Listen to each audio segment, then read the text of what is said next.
Hey everyone, and welcome back to another video. And in this video, I'm going to show you how to change your language on Notion.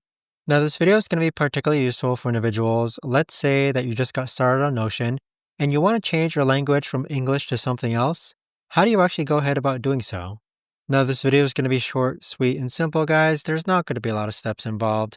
But in order to do this, let's first click on the workspace on the upper left-hand corner. Next, click on Settings. Now from here, you're going to see a section called Language. So this is going to allow you to change the language used in the user interface. So if I click on Language, you can choose between Japanese, French, German, Spanish, and a lot more other languages. But there you have it, guys. That right there is the best and easiest way that I know of to actually go ahead and change the language on your Notion page.